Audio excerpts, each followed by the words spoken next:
Hey gars, j'espère que vous allez bien et bienvenue dans une nouvelle vidéo. Oh, je suis trop contente de vous retrouver. Alors aujourd'hui on va parler Canada et donc je vais vous dire 6 choses que vous devez savoir absolument avant de venir étudier au Canada. Alors c'est parti.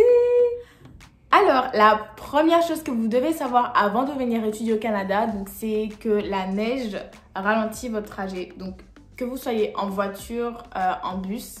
Bon, les métros, ça compte pas, mais la marche aussi. Plus il neige et plus ça ralentit votre trajet. Et donc, au début, moi, j'étais pas du tout au courant de ça.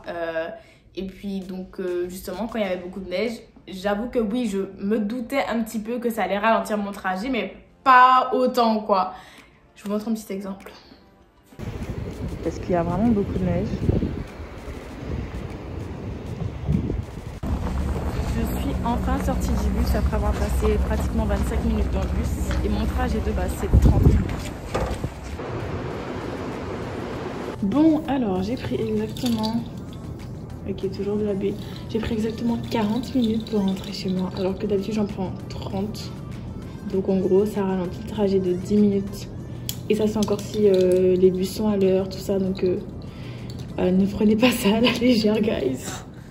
Ok, donc on est parti pour la deuxième chose que j'aurais voulu savoir avant de venir étudier au Canada. Donc c'est que en ce qui concerne Montréal, parce que les autres villes je connais pas trop, mais moi je pensais qu'en arrivant au Canada, à Montréal, que toute la ville allait être souterraine. Vous pouvez rire.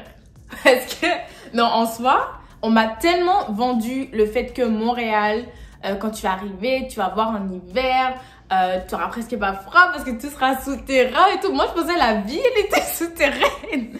Vraiment. Et du coup, bah non. C'est juste que, par exemple, entre certaines stations, ou dans certaines stations, il y a des centres commerciaux, il y a des hôtels, il y a des épiceries, des pharmacies, etc. Donc, c'est super pratique, c'est sûr, pour faire du shopping, aller faire tes courses, etc. Aller chez le médecin, peu importe. Mais voilà, c'est pas partout. Par exemple, la station Honoré-Beaugrand, une station qui est sur une des lignes de métro de Montréal, bah y a rien quoi, c'est juste la station de métro. Et c'est vraiment dans certaines stations et c'est plus au centre-ville, on va dire que c'est souterrain parce que bah le centre-ville quoi. Et voilà. Ok, alors nous partons sur la troisième chose que j'aurais voulu savoir avant de venir étudier au Canada. Donc c'est comment fonctionne le système de notation. Donc moi je me réfère au système de notation français. C'est ultra différent. Donc autant en France, Guadeloupe, Martinique, etc. On va être noté sur 20 ou sur 100, mais vraiment pour de rares occasions. Là, on va dire que dans le système du Canada, on va être noté avec des lettres. On va avoir un GPA. Au début, quand je suis arrivée, moi, je comprenais rien de tout ça. Je comprenais rien du système de notation. Je savais pas du tout comment calculer mes notes, etc. Et puis après, au fur et à mesure, j'ai appris. Mais donc, je vais vous expliquer rapidement comment ça fonctionne. Donc, en soi, vous avez des examens intra et finaux. Donc, ça aussi, ça change. Et du coup, donc à la fin de chaque examen, vous avez une note en pourcentage. Donc, par exemple, on va dire que vous avez eu, je sais pas, 80%. Donc, cette note-là va être additionnée avec toutes les autres notes que vous avez eues au cours du trimestre. Et ils vont transformer ça en lettres. Ok, jusque-là, vous suivez, j'espère. Donc, après avoir transformé toutes ces notes en pourcentage en lettres, toutes les lettres vont être additionnées, on va dire, et vont se transformer en GPA. Donc, en fait, on va dire qu'un B vaut, on va dire, quelque chose du genre 3000 points, un truc comme ça. C'est quelque chose comme ça. Je vais vous montrer la grille, vous allez la voir. Et donc, une fois que ça a été transformé en points, ou voilà, ils vont additionner les points et ce qui va te faire un GPA. Donc, par exemple, si tu as une moyenne, on va dire, de B, tu auras quelque chose du genre 3.0 de GPA. Bon, je dis n'importe quoi, mais c'est pour vous montrer un exemple. Et donc, c'est assez complexe, c'est beaucoup plus complexe que le système français, mais on s'y habitue. Alright, donc on passe à la quatrième chose que j'aurais voulu savoir avant de venir étudier au Canada. Donc ça, c'est vraiment pour les festifs. Les boîtes de nuit ferment à 2-3 heures du matin. J'étais choquée. Je vous montre un petit exemple. Alors, regardez la vidéo.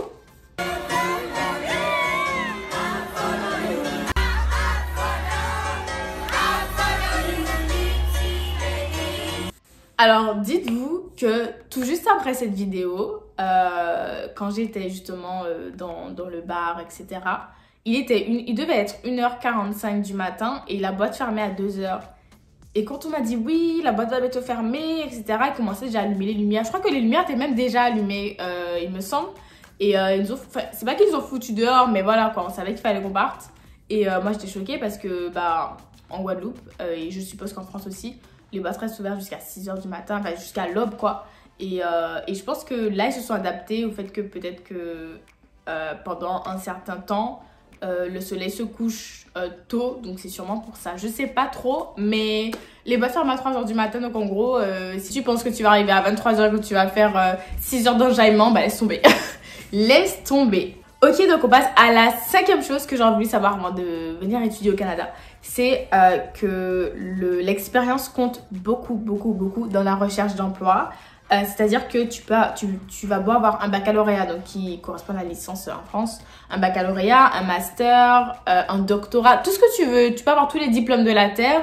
Si tu arrives devant l'employeur et que tu n'as pas d'expérience, tu n'as pas fait de stage, tu ne t'es pas impliqué, tu n'as pas essayé d'être bénévole dans je ne sais où, si tu n'as aucune expérience, tu n'as que ton diplôme, on va pas te prendre. Sincèrement, et moi j'étais choquée parce que pour moi, voilà, le diplôme c'est quand même quelque chose, mais il valorise énormément l'implication, les stages, l'expérience, il valorise énormément ça. Donc gardez ça dans son coin de votre tête et essayez de vous appliquer un max et de découvrir quand même pas mal de choses, explorer, d'apprendre, d'avoir un maximum d'expérience parce que ça va beaucoup compter. Et donc on arrive à la fin. Donc la 6e chose que j'aurais voulu savoir avant de venir étudier au Canada, c'est le verglas. C'est-à-dire qu'il ne faut pas prendre ça à la légère. Donc le verglas, pour ceux qui ne sont pas au courant, c'est un peu de la glace. Vous voyez, quand on fait du patin et tout, ça glisse. Bref, c'est un peu la même chose, sauf que c'est partout c'est dans la rue. Et en gros, ça arrive quand, par exemple, il y a eu de la neige et que la neige elle est restée et que le lendemain, il fait froid. Par exemple, je sais pas, -10, -15 et qu'il y a énormément de vent ou pas forcément, je sais pas. Et du coup, qu'il neige pas du tout. C'est-à-dire que la veille, il neige, il y a énormément de neige, du coup, il y a de la neige un peu partout dans la rue. Et le lendemain, il fait super froid, sec, sans neige. Et du coup, ça crée du verglas. Et c'est super glissant. Donc, tu peux avoir toutes les bottes que tu veux. Tu peux mettre du spray antidérapant. Tu peux mettre tout ce que tu veux, tu vas glisser. Donc, il faut marcher très doucement. Des fois, j'oublie. Et ne courez surtout pas. Ça, c'est une très mauvaise idée. Ok, du coup, ici, comme on peut le constater, en il y a du verglas. Ça glisse de ouf. Je vais aller là pour poser mon portable là et tout pour filmer, mais on va éviter. On va très éviter. La première année où je suis arrivée ici, j'ai essayé de courir. Malgré que je savais que le verglas glissait, je me suis dit, bon, écoute, on live. Et en plus, j'ai ça en retard. J'ai couru, mais j'ai glissé. En plus, devant HEC, la honte. Vraiment la honte. J'ai glissé, je suis pas tombée. Mais j'ai failli glisser et j'avais même pas des chaussures, j'aime pas des chaussures adaptées. Enfin, la leçon est retenue, hein. Et c'est tout pour cette vidéo, donc j'espère qu'elle vous a plu et que vous avez quand même appris des choses. Et puis voilà, donc n'hésitez pas à me suivre sur mon Instagram, donc c'est là que tout se passe, c'est là où je suis vraiment la plus active. Et puis abonnez-vous et activez la cloche des notifications pour ne rien rater. Et puis lâchez un petit pouce bleu si vous avez aimé la vidéo. Et moi je vous dis à bientôt, bisous.